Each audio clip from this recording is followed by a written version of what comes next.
Hi everyone, welcome to Newslaundry Interviews. My name is Jayashree Arunachalam. Today I'll be talking to writer Krish Ashok. So your book, Masala Lab, The Science of Indian Cooking, was released in December. So I'll just read off the back. The book is a science nerd's exploration of Indian cooking with the ultimate aim of making the reader a better cook and turning the kitchen into a joyful creative playground for culinary experimentation. So basically it's the intersection of food and science, which can be delicious.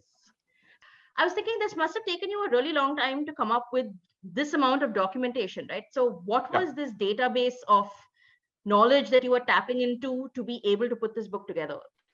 It's basically almost a decade and a half of notes that I have taken whenever I have cooked or when I've seen someone else cook. I was certain that I did not want to write a book that came across as a tech bro trying to explain to women how to cook and, hey, boss, science understands everything and so on. So I didn't want that tone at all. So the idea was to say that most good cooks know exactly how to make delicious food, right? It's only the why, if you can somehow explain that, it makes that knowledge more accessible to people learning to cook. So the idea was to take a lot of this heuristics and tacit wisdom that our grandmothers had, but use science to explain it. So at what point did you feel that this is something that you could do? And why was it a book and not a Twitter thread or a blog, because you are a blogger, or a comic or something? So it's funny because the first time a Penguin reached out to me almost 5-6 years back, I immediately, dismissed the idea of writing a book because at that point I was one of those technology optimists who believed that the future of communication is all internet, it's all blogging, it's all Twitter and YouTube. Who's going to sit and read a book? So that was the arrogance that I had back then. So that was when I started trying to document recipes like everyone else.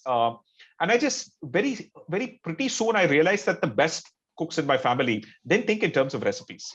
In a bizarre way, I think of this as an engineering manual that seeks you to liberate from a very mechanistic approach to cooking, which is recipes. I know that you advocate throwing out the recipe book, but then where do you start? Because cooking itself is daunting and there is so much that you don't know what to start with. So would a recipe not make sense at this point? So even when you're learning music, right? We don't start out learning music theory. We actually just start out learning some simple songs that are easy for us. So, right. So in that sense, I think it's really a mix of both.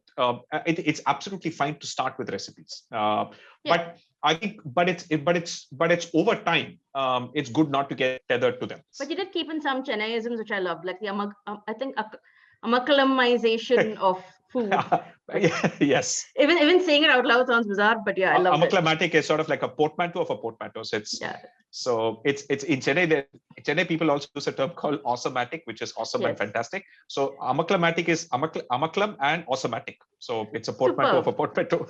Yeah, we should use that in a headline soon. I want to ask you what you thought about food writing in general, like in India and also globally. So I think even when you look up recipes, there's a tendency to first give you hundreds and hundreds of words of how you made this in your grandmother's kitchen and what your grandmother smelled like before you get to the food. So what do you like about food writing as it stands now? What do you hate?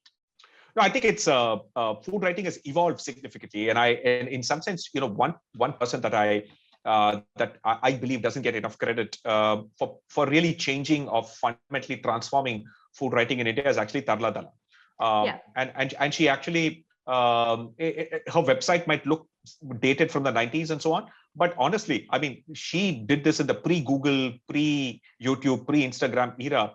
And I think what she ended up enabling was spectacular, because what she ended up enabling is a large number of home cooks to be able to contribute their recipes. It's all the recipes are not written by Tarla Dalal. She in some sense actually created a writing platform that allowed everyone else to contribute. In India, food is very much a caste thing, whether we like it or not. Okay, your caste identity determines what you eat, and what you eat determines your caste identity. And obviously, a good chunk of food writing is basically Savarna, upper caste.